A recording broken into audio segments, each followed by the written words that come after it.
Hi friends, இன்றைக்கி நம்ம சேனலில் ரொம்பவே சூப்பரான ஒரு வீடியோ தான் பார்க்க போகிறோம். இந்த வெயில் காலத்தில் குழந்தைங்க நிறைய பேர் ஐஸ்கிரீம் வேணும்னு அடம்பிடிப்பாங்க. ஆனால் எல்லா டைமும் நம்ம கடையில் போயிட்டு ஐஸ்கிரீம் வாங்கி தர முடியாது. ஏன்னா கடையில் வாங்குகிற ஐஸ்கிரீம் அந்த அளவுக்கு உடம்புக்கு ஹெல்தி இல்லைன்னு நம்மளுக்கே தெரியும். அதே சமயம் நம்ம ஐஸ்கிரீம் வாங்கி தரலைனாலும் குழந்தைங்க ரொம்பவே அடம்பிடிச்சு அழ ஆரம்பிச்சிடுவாங்க. குழந்தைங்களுக்கு பயமே இல்லாத ஐஸ்கிரீம் கொடுக்கணுன்னா இந்த மாதிரி ஹெல்தியான ஐஸ்கிரீமாக வீட்லேயே செஞ்சு கொடுங்க. வாங்க ஆரஞ்சு பழத்தை வச்சு ஒரு ஹெல்தியான ஐஸ்கிரீம் வீட்லேயே எப்படி செய்கிறதுன்னு குயிக்காக பார்த்துக்கலாம். இந்த ஐஸ்கிரீம் செய்கிறதுக்கு ஃபஸ்ட்டு நம்மளுக்கு 2 ஆரஞ்சு பழம் தேவைப்படும். இந்த ஆரஞ்சு பழத்தை நல்லா கழுவிட்டு தொடச்சி எடுத்துக்கோங்க. அதுக்கப்புறமா இது மாதிரி ஒரு ஷார்ப்பான கத்தியை வச்சு இந்த ஆரஞ்சு பழத்தோட மேல் பகுதியை மட்டும் கொஞ்சமாக கட் பண்ணி எடுத்துக்கோங்க. ரொம்ப பாதியாக கட் பண்ணிடக்கூடாது, இது மாதிரி கொஞ்சமாக கட் பண்ணி எடுத்துக்கோங்க. பார்த்தீங்களா, இந்த அளவுக்கு கட் பண்ணி எடுத்துக்கணும். இப்போ நம்ம இருக்கிற 2 ஆரஞ்சு பழத்தையும் இது மாதிரி கட் பண்ணி எடுத்து வச்சுக்கலாம். இப்போ கட் பண்ண ஆரஞ்சு பழத்திலிருந்து அந்த உள்ளே இருக்கிற பழத்தை மட்டும் நம்ம தனியாக பிரித்து எடுக்கணும். அதே சமயம் அந்த ஆரஞ்சு பழத்தோட தோல் கிழிஞ்சிடாமல் பார்த்துக்கோங்க. ஏன்னா நம்ம ஐஸ்கிரீம் ரெடி பண்ணிவிட்டு இதில் தான் ஊற்றி வைக்க போகிறோம். அதனால் அந்த தோல் நல்லா கிழிஞ்சிடாமல் ஸ்பூன் வச்சு நல்லா லேசாக எடுத்து விடுங்க. பாருங்கள், இந்த அளவுக்கு அந்த உள்ளே இருக்கிற சதப்பகுதியெல்லாம் தனியாக பிரித்து எடுத்துக்கோங்க. அதுக்கப்புறமா நம்ம ஆரஞ்சு தோல் நம்மளுக்கு இது மாதிரி கப்பு மாதிரி கிடைக்கும். இப்போ நம்ம எடுத்து வச்சுருக்க பழத்திலிருந்து இது மாதிரி தோல் மாதிரி இருக்கும்ல, அது முடிஞ்ச அளவுக்கு கை வச்சு பிச்சு எடுத்துடுங்க. ஏன்னா நம்ம அதோட சேர்க்கும் போது நம்மளுக்கு ரொம்ப கொஞ்சம் கசக்கிற மாதிரி இருக்கும். அதே சமயம் இது மாதிரி கொட்டையும் நம்ம தனியாக பிரித்து எடுத்துக்கலாம். இப்போ நான் 2 ஆரஞ்சு பழத்தில் இருக்கிற பழத்தையும் தனியாக எடுத்து வச்சுருக்கேன். அதே மாதிரி அதில் இருக்கிற தோல் கொட்டை எல்லாத்தையுமே ரிமூவ் பண்ணி எடுத்துட்டேன். நம்ம ஆரஞ்சு பழம் ரெடியாக இருக்குது. இப்போ நம்ம ஐஸ்கிரீம் செய்ய ஸ்டார்ட் பண்ணிடலாம். இந்த ஐஸ்கிரீம் செய்கிறதுக்கு 1 டேபிள் ஸ்பூன் கார்ன்ஃப்ளவரை தண்ணி ஊற்றி நல்லா கரைச்சி எடுத்துக்கோங்க.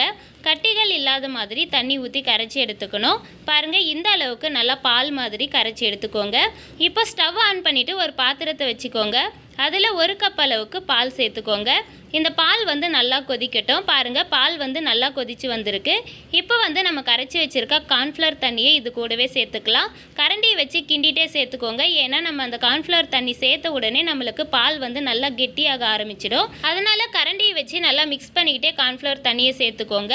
கட்டிகள் இல்லாத மாதிரி கரண்டியை வச்சு நல்லா மிக்ஸ் பண்ணிக்கிட்டே இருங்க. இந்த நம்ம கார்ன்ஃப்ளவர் மாவு சேர்த்ததுக்கப்புறமா ஸ்டவ்வை கொஞ்சம் மீடியம் ஃப்ளேமில் வச்சுட்டு மிக்ஸ் பண்ணிக்கிட்டே இருங்க. இந்த மாவு ஓரளவு வேகட்டும். இப்போ இது கூட நம்ம இனிப்புக்காக சர்க்கரை சேர்க்கணும். நம்மளுக்கு ஆரஞ்சு பழம் ரொம்ப புளிப்பாக இருக்கும். அதனால் நம்ம சர்க்கரை சேர்த்தா தான் நம்மளுக்கு ஐஸ்கிரீம் ரொம்ப இனிப்பாக இருக்கும் சாப்பிட்றதுக்கு. நான் ஒரு 6 டேபிள் ஸ்பூன் போல் சர்க்கரை எடுத்திருக்கேன். இந்த 2 ஆரஞ்சு பழத்தில் ஐஸ்கிரீம் செய்கிறதுக்கு இந்த சர்க்கரை கரெக்டாக இருக்கும். இந்த ஐஸ்கிரீம் செய்கிறதுக்கு ரொம்ப புளிப்பு இல்லாத ஆரஞ்சு பழமாக பார்த்து எடுத்துக்கோங்க. ஏன்னா ரொம்ப புளிப்பு இருக்கிற ஆரஞ்சு பழமாக நீங்கள் எடுத்திங்கன்னா ஐஸ்கிரீமும் நம்மளுக்கு புளிப்பாக இருக்கும். அதனால் கொஞ்சம் இனிப்பு சுவை இருக்கிற ஆரஞ்சு பழமாக பார்த்து எடுத்துக்கோங்க. இல்லைன்னா உங்களுக்கு ரொம்ப புளிப்பாக இருக்கிற மாதிரி இருந்தால் நீங்கள் சர்க்கரை இன்னும் கொஞ்சம் அதிகமாக கூட சேர்த்துக்கோங்க. இப்போ சர்க்கரை சேர்த்ததுக்கப்புறமா ஒரு 2 நிமிஷம் போல் நல்லா மிக்ஸ் பண்ணிக்கிட்டே இருங்க. அந்த சர்க்கரை நல்லா கரைஞ்சி வரட்டும். இப்போ பாருங்கள், சர்க்கரைலாம் நல்லா கரைஞ்சி கொதிச்சு வந்திருக்கு. இப்போ இந்த ஸ்டேஜில் நம்ம எடுத்து வச்சுருக்க ஆரஞ்சு பழத்தை இது கூட சேர்த்துக்கலாம். ஆரஞ்சு பழத்தோட தோல் கொட்டையில் எடுத்ததுக்கப்புறம் மொத்தமாக இது கூட சேர்த்துக்கோங்க. ஆரஞ்சு பழம் சேர்த்ததுக்கப்புறமா கரண்டியை வச்சு நல்லா கிளறி விடுங்க. நம்ம ஆரஞ்சு பழம் சேர்த்துட்டு ரொம்ப நேரம் குக் பண்ணக்கூடாது. கொஞ்சம் நேரம் குக் பண்ணாலே போதும். ஏன்னா நம்மளுக்கு பழம் வேகணும்னு அவசியம் கிடையாது. ஒரு நிமிஷம் போல் நல்லா மிக்ஸ் பண்ணிவிட்டு ஸ்டவ் ஆஃப் பண்ணிவிடுங்க. அதுக்கப்புறமா இதை அப்படியே ஆற விட்டுருங்க. இது ஆறுனதுக்கப்புறமா நம்ம மிக்ஸி ஜாரில் சேர்த்து அரைக்க ஸ்டார்ட் பண்ணிடலாம். ஸ்டவ் ஆஃப் பண்ணிவிட்டு இதை நல்லா ஆறட்டும். ஒரு ஃபேன் காற்றுக்கு கீழே வச்சு இதை நல்லா ஆற விட்டுருங்க. இப்போ பாருங்கள், இது நல்லா ஆறி வந்திருக்கு. இந்த அளவுக்கு நல்லா ஆறுனதுக்கப்புறமா இது எல்லாத்தையும் ஒரு மிக்ஸி ஜாரில் சேர்த்துக்கலாம். நீங்கள் கொஞ்சம் கொஞ்சமாக சேர்த்து அரைச்சி எடுத்துக்கோங்க. ஏன்னா நம்ம மொத்தமாக சேர்க்கும்போது மிக்ஸி ஜாரில் தெரிக்கிறதுக்கு வாய்ப்பு இருக்குது. அதனால் கொஞ்சம் கொஞ்சமாக ஒரு 2 பேட்சாக சேர்த்து அரைச்சி எடுத்துக்கோங்க. இப்போ நான் ஃபஸ்ட்டு ஒரு பேட்சாக சேர்த்துட்டு அதை அரைச்சி எடுத்துருக்கேன். இப்போ 2 பேட்சாக சேர்த்துட்டு அரைச்சிட்டு ஒரு பவுலில் மாற்றி எடுத்துருக்கேன். பாருங்கள், இந்த அளவுக்கு நம்ம மிக்ஸி ஜாரில் அரைச்சி எடுத்துக்கணும். ஒரு 30 செகண்ட் போல் நம்ம அரைச்சாலே போதும், நல்லா அரைப்பட்டு வந்துடும்.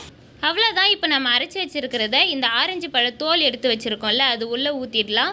அது உள்ளே ஊற்றுனதுக்கப்புறமா இது ஃப்ரிட்ஜில் செட் பண்ணணும். உங்களுக்கு இந்த ஆரஞ்சு பழச்சாறு அதிகமாக இருக்கிற மாதிரி இருந்தால் நீங்கள் ஒரு டம்ளரில் கூட ஊற்றி வச்சுக்கோங்க. இப்போ நான் 2 ஆரஞ்சு பழத்துலேயும் இதை ஊற்றி வச்சுருக்கேன். இப்போ வந்து நம்ம சின்னதாக கட் பண்ணி வச்சுருக்கோம்ல ஆரஞ்சு பழம், அதை அப்படியே மூடி மாதிரி போட்டு மூடிடலாம். 2 ஆரஞ்சு பழத்தையும் இது மாதிரி மூடிட்டு ஃப்ரிட்ஜில் வந்து ஒரு 8 மணி நேரம் செட் பண்ணி எடுத்துக்கோங்க. நம்ம ஐஸ்கிரீம் வந்து நல்லா சூப்பராக ரெடி ஆகிடும். இப்போ பாருங்கள், நான் 8 மணி நேரம் ஃப்ரிட்ஜில் செட் பண்ணி எடுத்துகிட்டு வந்திருக்கேன். நம்ம ஐஸ்கிரீம் பாருங்கள் எவ்வளோ கட்டியாக நல்லா சூப்பராக ரெடி ஆகிருக்குன்னு. அவ்வளோதான், ரொம்பவே டேஸ்டியான ஹெல்த்தியான ஆரஞ்சு பழம் ஐஸ்கிரீம் சூப்பராக ரெடி ஆகிடுச்சு.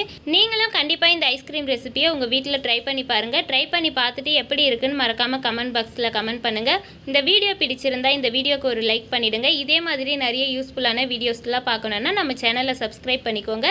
இந்த வீடியோவை உங்கள் ஃப்ரெண்ட்ஸ் அண்ட் ஃபேமிலிக்கு ஷேர் பண்ணுங்கள். தேங்க்யூ.